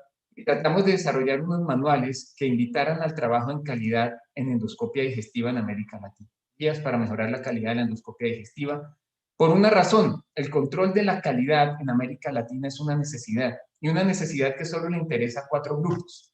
Le interesa a los pacientes, a los que practicamos endoscopia, a los que pagan, y ojo, le interesa a los abogados. No olviden que detrás de nuestro gremio hay otro gremio, interesado también en facturar, y esos son los abogados. Ahí en la diapositiva ven un par de libros que se llaman Guía Práctica para demandar un cirujano plástico y Guía Práctica para demandar una EPS, o sea, una entidad promotora de salud. Esto que parece una caricatura son 2 libros reales con una tragedia adicional, que están agotados. Es decir, que ya los compraron en su totalidad. Afuera hay gran cantidad de personas interesadas en buscar el dinero que se produce con la endoscopia. Por mencionar algo, en Estados Unidos en 2009, lo que se facturó por endoscopia digestiva alta fueron 12.3 billones de dólares, una cifra nada despreciable que seguramente alguien estará interesado en recapturar. ¿Cuáles son los indicadores de calidad? Ustedes lo conocen. Indicadores dependiendo del momento, preprocedimiento, intraprocedimiento y postprocedimiento. Y dentro de esos indicadores preprocedimiento quiero resaltar los 2 primeros, el adecuado entrenamiento de ustedes, los jóvenes endoscopistas, y el segundo, la indicación clara. Hay una frase que siempre le digo a mis alumnos y es, entre menos indicaciones, más complicaciones. Tenemos que realizar los procedimientos que siempre tienen indicación. Obviamente hay que conocer de consentimiento informado, obviamente hay que conocer todo lo que tiene que ver de estratificación del riesgo, de profilaxis antibiótica, pero en ese preprocedimiento hoy día también tenemos que conocer de nuestras medidas de protección. Hoy en la pandemia, este es mi traje de procedimiento, parezco más un gastronauta que un gastroenterólogo, pero es el tipo de protección que utilizo para enfrentarme al escenario en el cual hoy vivimos. Dentro de los indicadores intraprocedimiento, hacer exámenes completos, documentaciones fotográficas, monitorizar el paciente, revertir el efecto sedante, hacer procedimientos completos terapéuticos como los que vimos en los videos, tener un registro de lo que hacemos, por ejemplo, en vía biliar, las cifras de canulación, de precorte, documentación fotográfica, colocación de prótesis. Algo bien importante es la política de reuso de accesorios, y esta es otra gran recomendación. Creo que gran parte del problema para América Latina está en el idioma, porque la gran mayoría de los accesorios tienen este letrero que dice Only Use Once y son traducidos generalmente en nuestras unidades como solo 11 usos. Nuestras políticas de reuso enfrentan generalmente a peligros, a riesgos, a iatrogenia, a contaminación a los otros pacientes. Eso es algo que debemos enseñarle más a nuestros administradores que a nuestros. Indicadores postprocedimientos, la documentación completa, la comunicación con el médico referente es muy importante y un plan de anticontaminación. Esta diapositiva, que parece más para la egoteca y que puede ser realmente antipática, es el registro de mis procedimientos. A la fecha, más o menos 6.014 CPRE, 25 ampulectomías, 92 ISD, más de 51.600 procedimientos endoscópicos. Y esta es otra invitación a los jóvenes endoscopistas. Registren todo. Es la manera de conocerse. No es para llenarse de orgullo ni para ir a descrestar o a chicanear. Es para conocerse y saber en qué son fuertes. Dar instrucciones por escrito al paciente, pero instrucciones claras son fundamentales. Los médicos gozamos de una mala fama por una mala letra y cuando uno va a ver, generalmente es así. Tratemos de que el paciente nos entienda lo que queramos decir. Tener un teléfono de contacto, hacer un seguimiento a la patología. Vi que en uno de los casos, tal vez en el último, se perdió el contacto con el paciente. Es importante tratar de recuperar ese contacto y hacer el seguimiento. No olvidar que somos un equipo de trabajo y no olvidar que nuestro personal de enfermería hace parte fundamental del éxito, no solo diagnóstico, sino terapéutico de nuestros procedimientos endoscópicos. Nuestra calidad depende también de la calidad de ellos. Es necesario entonces, cuando hablamos de calidad, conocer lo que ocurre con nuestros índices, detectar e intervenir las áreas problemas, estar permanentemente en el círculo de la calidad. Mi tercer recomendación o mi tercer consejo, lo mencionaron en el último video también, el trabajo en equipo. Es fundamental. No somos aislados. El doctor Peter Cotton decía que la calidad y la excelencia de la experiencia endoscópica no solo depende del endoscopista. De igual manera, como la experiencia en un restaurante no solo depende del chef, y eso lo tenemos todos claro. Puede que haya un restaurante donde el chef sea muy bueno y la comida sea deliciosa, pero el mantel está sucio, el mesero es grosero, la cuenta siempre nos la pasan en desorden o con errores. Probablemente, a pesar de que la comida sea muy buena, no llegaremos otra vez a repetir allá. Ese tipo de cosas hay que tenerlas en cuenta a la hora de montar nuestras unidades de endoscopia. Porque una buena endoscopia necesita no solo endoscopistas hábiles y entrenados, sino un equipo óptimo y amable que tenga políticas y guías claras. Si cuando llega la paciente a la recepción, la paciente con sobrepeso, la señora que la recibe coge el teléfono y le dice: doctor, llegó la gorda del balón, usted automáticamente, a pesar de ser un especialista muy bueno, está perdiendo puntos y está perdiendo la posibilidad de tener un gran clic con ese paciente. Ese trabajo en equipo debe ser realmente en equipo, no como sucede muchas veces en América Latina, como vemos en la diapositiva, uno trabajando y como 18 mirando. El trabajo en equipo, todos deben aportar y todos deben beneficiarse de ese mismo. Hay que aprender de la naturaleza. Vemos aquí el vuelo del cisne y vemos cómo cuando se trabaja en B, y los que montan bicicleta saben que cuando se monta en equipo y cuando se monta el grupo, el consumo energético puede ser 70% menos que el trabajo individual. Es decir, resalto el trabajo en equipo. Como el que vemos aquí y que les ha ido por fortuna también muy bien en las eliminatorias. Esperemos que en la Copa América también les vaya muy bien. Cuando hablo de trabajo en equipo, quiero invitarlos a esto también. Evitemos el canibalismo médico. Si hay un gremio en donde nos damos muy duro, es en este, los médicos. Y por definición, caníbal es un hombre cruel y feroz, animal que come carne en su misma especie. Nosotros somos muy agresivos con nosotros mismos y no necesariamente con acción. Usted no necesita hablar mal de un colega. Es suficiente levantar una ceja y hacer un ruido. Cuando le llegue un informe endoscópico de alguien diferente a usted y usted mira la hoja y dice: ah, lo hizo el doctor fulanito, y hace un pujito, sembró la duda en el paciente y acabó con la reputación de su colega. Independiente de si tienen opiniones diferentes, acabemos el canibalismo. Si vamos a copiar un modelo que sea el de las plaquetas, tengamos adhesión y agregación. Y con adhesión y agregación entre los diferentes grupos interdisciplinarios, logramos un éxito para nuestros jóvenes. La cuarta recomendación, conozca sus limitaciones. La formación, o a veces información, de nuestros procesos en salud, especialmente en ciertas áreas como las nuestras, no es fácil. Pasó de la medicina hitleriana de hace unos años, en donde la gente iba al hospital porque ellos quisieron, nadie los mandó llamar, ustedes vienen aquí y aquí se aprende trabajando y van a trabajar, trabajar y trabajar para acostarse cansados de trabajar y levantarse para seguir trabajando. Pasamos de este tipo de docentes a docentes en donde muchas veces ya ni siquiera quieren ser docentes y donde sus actividades múltiples los hacen implementar la maniobra azteca. Entonces, Chino, usted tiene 1 minuto para canular esa papila y sacar ese cálculo. No lo hace su profesor en 1 minuto, ¿cómo van a esperar que el residente o el fellow lo haga en 1 minuto? Pero sin embargo tienen 1 minuto y si no, hazte acá. Lo cojo el equipo y no le doy la oportunidad. Y ahí ya no va esa mención a nuestros jóvenes endoscopistas, sino a los profesores de nuestros jóvenes endoscopistas. No olvidemos que los docentes son la clave para convertir ese incompetente inconsciente con el cual entran muchos a hacer endoscopia en un especialista, en un competente inconsciente que domine completamente la especialidad.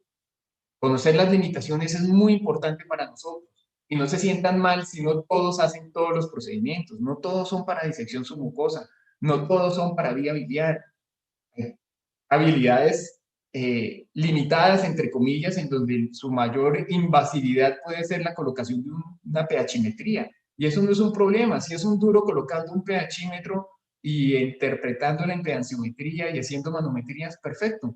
Pero cuando conocemos nuestras limitaciones, pero sobre todo nuestras fortalezas, podemos lograr el éxito terapéutico. Siguiente pregunta frente a este escenario. ¿Usted permitiría que ese fellow que hoy se gradúa, mañana le realice la ampulectomía a su papá? Si la respuesta es sí, significa que hemos entrenado perfectamente a nuestro equipo y a nuestro salón. Si la respuesta es no, significa que estamos mandando a practicar en el papá de otro lo que nosotros no pudimos transmitir. Y es una reflexión que quiero insistir en los docentes de esos jóvenes endoscopistas que además tienen la obligación de sembrar en la siguiente generación. Ustedes son el relevo generacional de la endoscopia en Uruguay y en donde nos estén viendo. No es solo el entrenamiento. Y al respecto, debo resaltar que mi pasión es el fútbol. Tengo como hobby el fútbol, tengo formación de 2 años, tengo licencia con Conmebol, tengo el mismo título de Peckerman como entrenador y técnico de fútbol. Sin embargo, a pesar de que juegue fútbol todos los días, jamás voy a lograr jugar como los que aparecen en la diapositiva. Y a pesar de que ellos entrenen la endoscopia que quieran entrenar, ni Messi, ni Falcao, ni Cristiano van a hacer lo que hicieron hoy los 3 jóvenes en sus videos. Porque cada uno tiene una habilidad natural. Entonces, esa es la recomendación. Conozca sus limitaciones, busque sus fortalezas y trabaje sobre sus fortalezas. Cuando uno hace endoscopia terapéutica, se enfrenta a unos procedimientos que he tratado de clasificar en esta, que es la clasificación de la complejidad de los procedimientos endoscópicos. El grado 1 es cuando uno se pregunta quién me mandaría a intervenir este paciente. El grado 2, quién me mandaría a venir hoy. El grado 3, quién me mandaría a especializarme en endoscopia. Y el grado 4, quién me mandaría a nacer. Cuando uno está en grado 4, el paciente está en serios problemas. Y muchas veces esos problemas están por no haber identificado nuestras limitaciones al inicio de un procedimiento. Quinta recomendación, actualización permanente. El hecho de que se hayan graduado no les da un título de por vida. En este viaje por el tiempo vemos cómo entre naranjito y pique aparece como explosión el desarrollo de la videoendoscopia y a partir de ella el desarrollo de toda nuestra actividad laboral. Pero el desarrollo tecnológico va más rápido de lo que nosotros estamos aprendiendo. El presente es magnificación, ecoendoscopia, enteroscopia, cápsulas. El presente es confocal, cromoendoscopia virtual computada.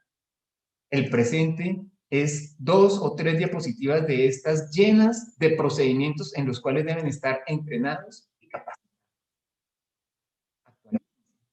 Conozcan sus limitaciones. La siguiente recomendación: sea empático. Colóquese en los zapatos de quien le consulta o de quien le va a realizar el procedimiento.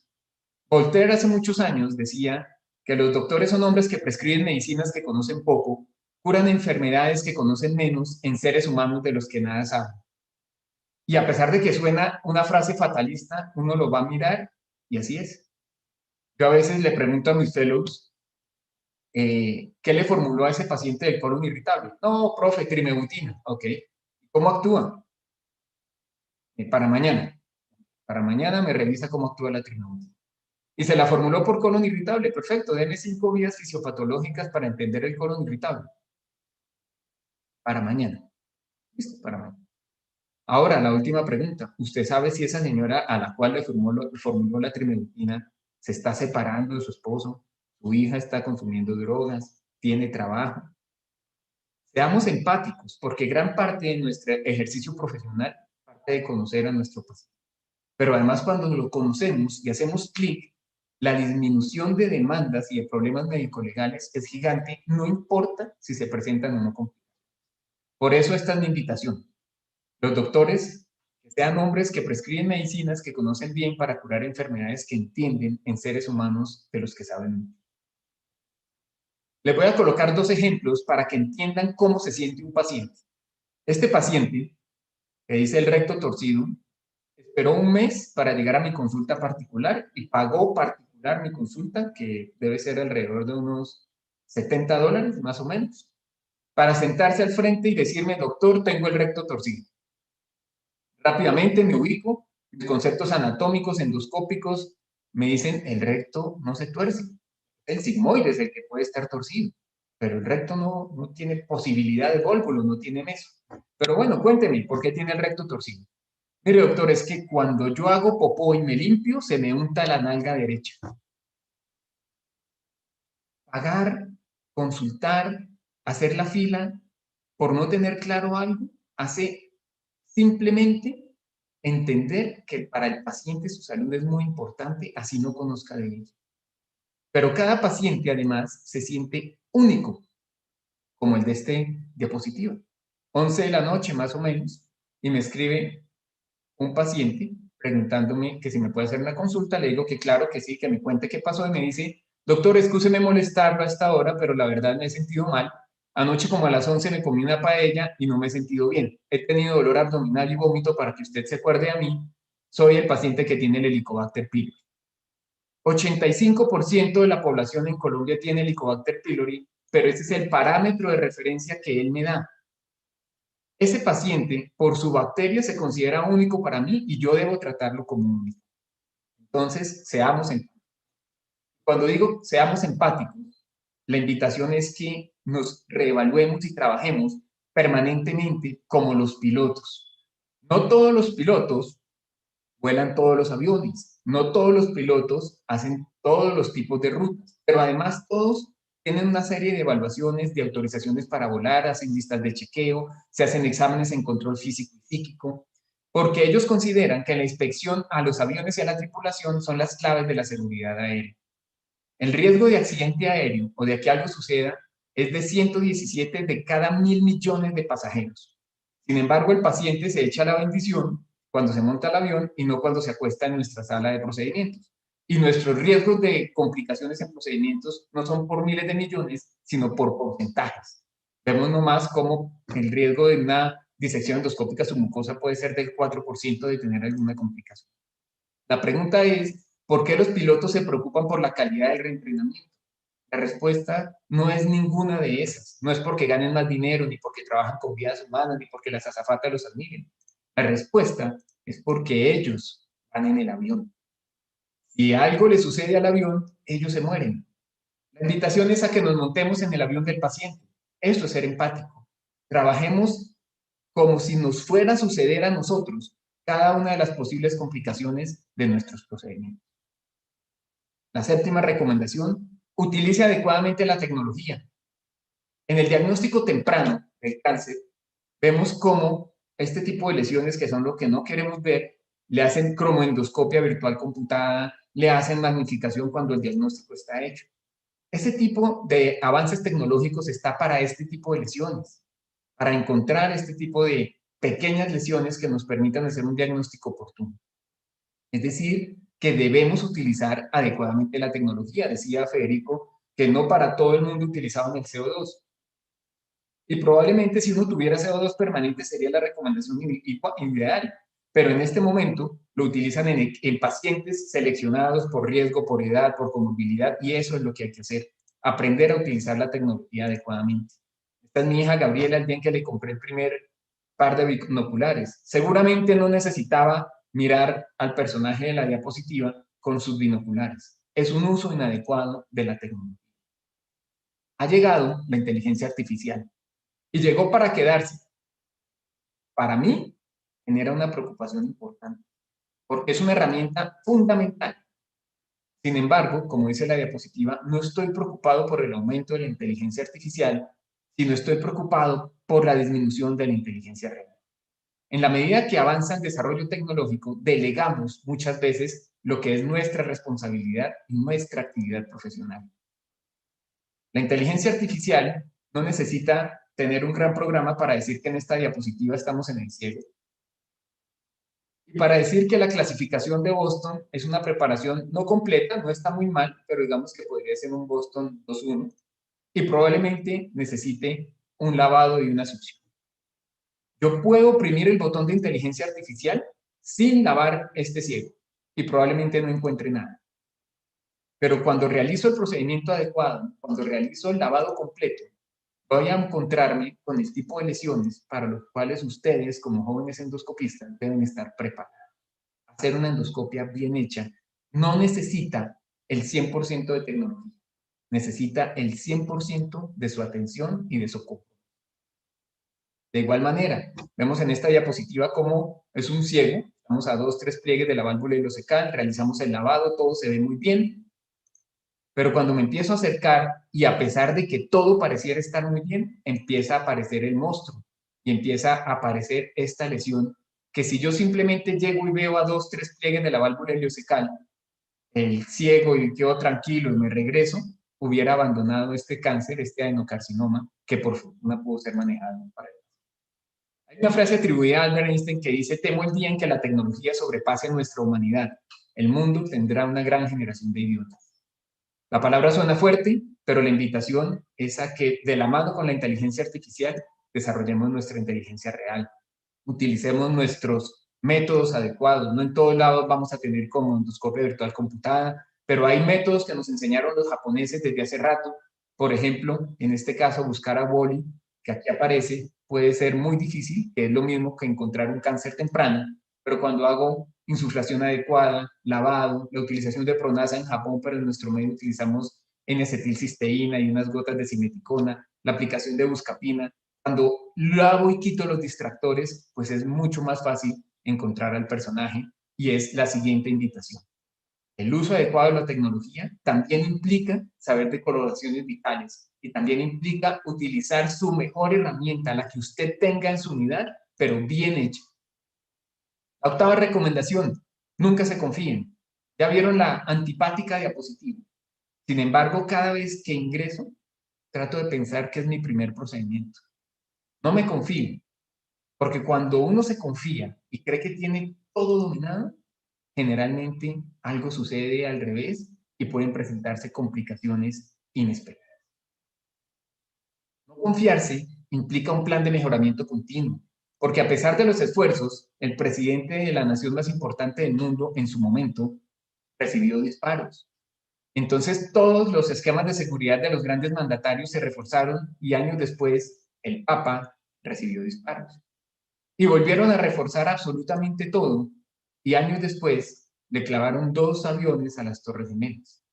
Y volvieron a reforzar absolutamente todos los esquemas y sistemas de seguridad y años después un par de actores burlaron la seguridad de la Casa Blanca y llegaron hasta donde el presidente haciéndose pasar por embajador. Es decir, que a pesar de los esfuerzos debemos estar permanentemente en la evaluación de nuestras unidades y de nosotros mismos, Preguntémonos cuánto me demoro en una endoscopia, cuántas fotos tomo, qué cromoendoscopia utilicé, pero sobre todo preguntémonos cómo podemos mejorar. La 9ª recomendación es mantengan el fuego sagrado, ese con el cual llegaron al Olimpo.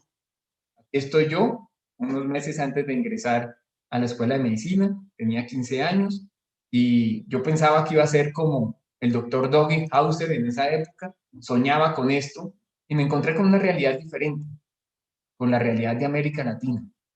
Sin embargo, nada de eso ni de ese proceso de fabricación del médico, desde cuando uno inicia despistado, aturdido, sin conocimientos, hasta cuando uno se gradúa y le entregan ese título de médico, de tarjeta profesional que puede ser casi una licencia para matar en muchas ocasiones, nada de eso me hizo apagar ese fuego sagrado. Y no me lo hizo apagar porque creo en la medicina y porque a pesar de que no voy a evangelizar a nadie, creo en alguien superior. Uno de los grandes problemas es que los médicos de hoy cambiaron el credo y se transformó en este. Creo en el DNA todopoderoso, creador de todos los seres vivos. Creo en la RNA, su único hijo, que fue concebido por obra y gracia de la RNA polimerasa, nació como transcripto primario, padeció el poder de metilasas, nucleasas y poliadenasas, fue procesado, modificado y transportado, descendió al citoplasma y en los pocos segundos fue traducido a proteína. Ascendió por el retículo endoplasmático y el complejo de Golgi y está anclado sobre la membrana plasmática. A la derecha hay una proteína G, y desde allí ha de controlar la traducción de señales en células normales y apoptóicas.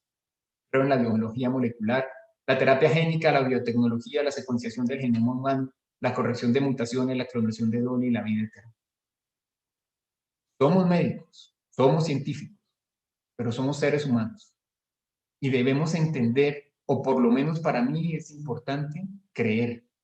Y siempre encomendarme al gran jefe, independiente del nombre que le quieran colocar, para que yo sea instrumento y deje a un lado ese juramento hipocrítico y me mantenga con el fuego sagrado para atender a mis pacientes, para que nunca me olvide del por qué decidí estudiar medicina, para que nunca se olviden ustedes del por qué lo decidieron, del por qué hoy son unos bendecidos por practicar endoscopia digestiva y por hacer parte de esas unidades de endoscopia. La última recomendación, y es que no solo se trata de ser. Periódicamente hago un simposio que se llama Manejo endoscópico de la vía biliar, Simposio Internacional Manejo Endoscópico de la Vía Biliar, y la gran mayoría de los asistentes son hombres, y les coloco esta diapositiva, y les digo, ¿a quién escogerían como su piloto? ¿Al piloto del helicóptero de arriba? ¿Al par de muchachos de la diapositiva de la mitad? ¿O a la mona despampanante que está abajo? Y pues aquí está lo que generalmente sale, el 70% se monta con la mona, el 20% con el piloto del helicóptero y solo un 10% con los muchachos. Este par de muchachos son el Top Gun de la Fuerza Aérea Americana. Pero nadie se monta en su avión porque no les brindan la confianza.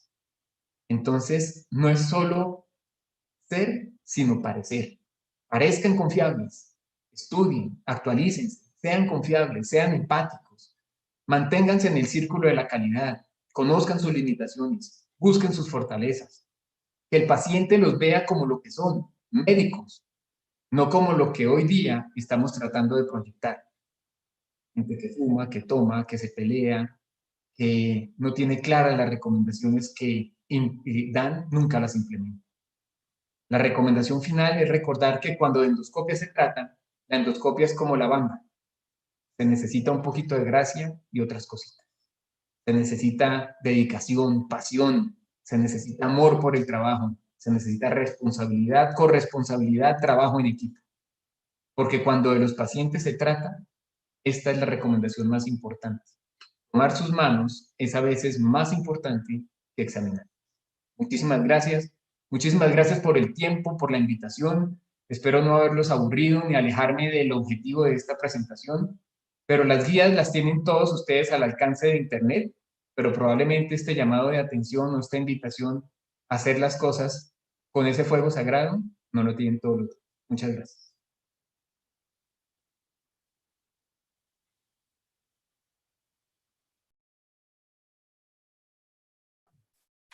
Bueno, John, la verdad que me encantó la presentación. Como siempre, no decepcionás, John. Muchísimas gracias, la verdad que muy linda, no sé qué opinan los demás de acá, pero la verdad que muy emotiva, muy... Uno lo hace, yo que no soy tan joven, lo hace ver todas estas cosas también, y la verdad que pienso mucho de lo que tú decís, tal como lo decís. Así que Muchas muchas gracias. gracias por transmitirnos estos conceptos y esta forma de ver las cosas, que es muy importante para hacerlas bien. Muchas gracias. Creo que sé que lo están haciendo así, pero uno a veces en la rutina diaria, a veces lo olvida. Olvida que el que está acostado ahí es el abuelito de alguien, o la mamá de alguien, o el papá de alguien. Olvida que estudió medicina por algo muy importante, piensa más en que el siguiente procedimiento o en que tengo que salir a trabajar en otro lado. Lo importante es concentrarse en lo que están haciendo, fluir con el procedimiento. Yo me siento un bendecido por la vida, por lo que he aprendido, por los amigos que esta hermosa profesión me ha colocado al lado, pero me siento un bendecido por sentir aún lo que siento cada vez que llego al consultorio o a mi sala de procedimientos. No lo olviden, es la tarea diaria, es lo más importante, porque igual el error puede existir, pero que no sea porque estaban de afán, porque estaban evaluando mal el paciente, porque no miraron las indicaciones, que el error no sea porque seleccionaron mal o porque tenían la cabeza en otro lugar. El error sea porque simplemente cuando uno hace procedimientos, el riesgo de lesión o de omisión. Al mejor panadero se le quema el pan, pero el mejor panadero siempre está frente al horno para que esto no suceda.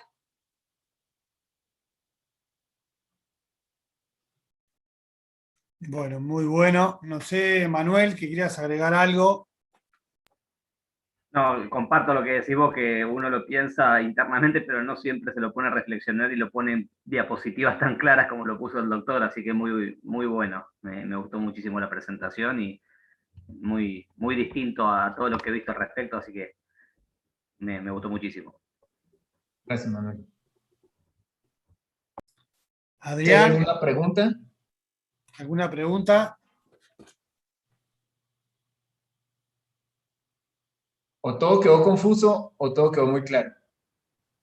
No, la verdad que felicitaciones, doctor Espina, porque me pareció muy bueno de todo, de pensar no solo cómo nos estamos formando nosotros, sino lo importante de tratar de formar a los que vienen después de nosotros, que también es básico no solo pensar en uno, sino en cómo puede ayudar a los que siguen, que creo que eso es fundamental, darles el apoyo, la seguridad también de estar ahí si lo necesitan. Entonces, creo que fue una charla no solo para los jóvenes, sino también para los maestros, que obviamente que acá hay muchos, que obviamente que nos han transmitido mucho, y bueno, y los que venimos después de que tratamos de hacer tan bien y siempre siguiendo las recomendaciones, y bueno, es un cable a tierra que nos sirve mucho a todos, me parece. Muy buena Gracias, presentación. Adrián. Así es. Ustedes ahora tienen la responsabilidad, la batuta se pasa. Lo primero que hice yo cuando llegué de Japón, de entrenarme en disección submucosa, fue fortalecer mi curva de aprendizaje y empezar a enseñarle a todo el que quisiera aprender. Porque mi objetivo es el día en que me encuentren a mí el temprano no tener que ir a Japón donde el profesor Oda, sino que alguno de mis alumnos me realice el procedimiento.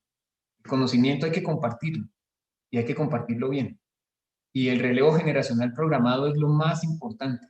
Nosotros tenemos la obligación de transmitirle a la siguiente generación y ustedes a la siguiente y ellos a la siguiente las técnicas, las posturas, lo de escuela. No todo es medicina basada en la evidencia. Es muy importante cómo lo aprendieron y el por qué a veces en una escuela o en un hospital lo hacen de cierta manera. Y esa es ahora la obligación de ustedes, el relevo. Excelente, muchísimas gracias. Ignacio, que quiera agregar algo, o Rodrigo. La verdad que muy claro, muy lindo. Bueno, agradecer al doctor Espina, excelente conferencia. Nosotros, bueno, que estamos empezando ese camino, ¿no? Dejar una vez más clara la importancia que tienen los más experientes, la importancia que tienen para nosotros, ¿no? Tanto a nivel técnico como personal. Yo, la verdad, llevo con mucho cariño todo lo que los más grandes me enseñaron. Acá conectados Fede, Adrián, que me han enseñado muchísimo, y ahora también yo trato de enseñar lo que sea a los más chicos. Y bueno, que siempre tengan en cuenta que nosotros tenemos muchas ganas de aprender, y bueno, que por favor que nos sigan enseñando, que agradecemos muchísimo.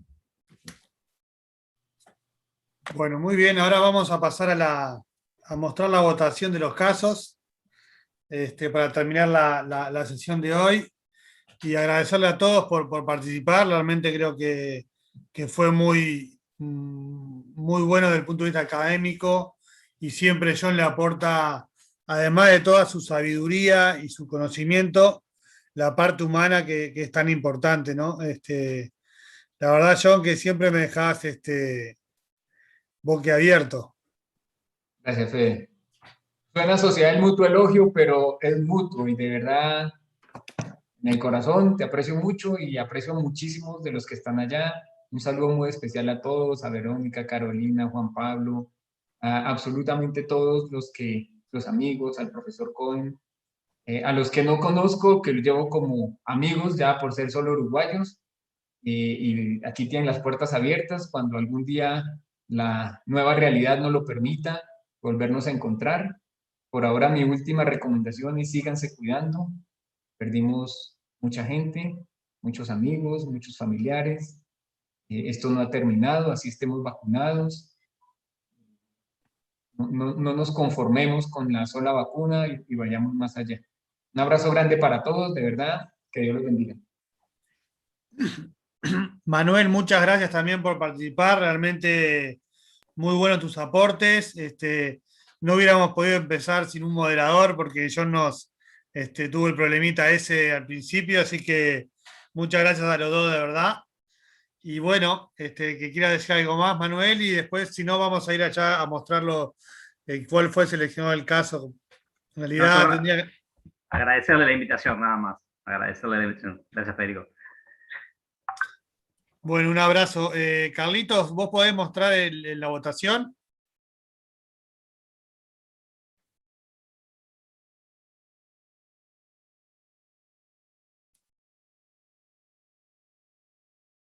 Bueno, bárbaro.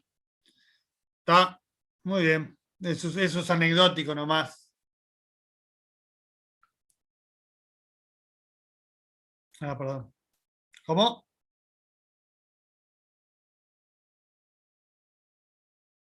Bueno, el video 1 es el video de Adrián, sacó 13 votos. El video 2 es el de Ignacio Moratorio, sacó 7 votos. Y el video 3 de Rodrigo, 43 votos.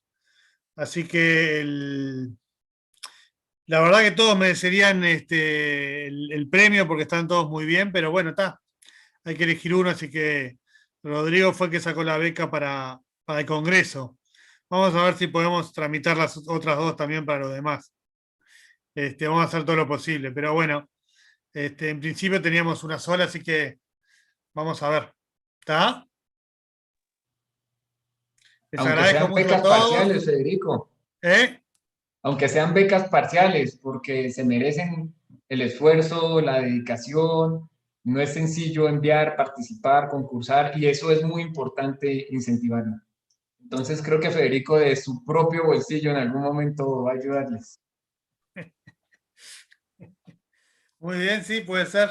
Vamos a ver. Bueno, muchas gracias a todos y damos por finalizada la actividad. Gracias de verdad a todos. Un abrazo grande. Hasta luego, gracias. Un abrazo para todos. Muchas gracias.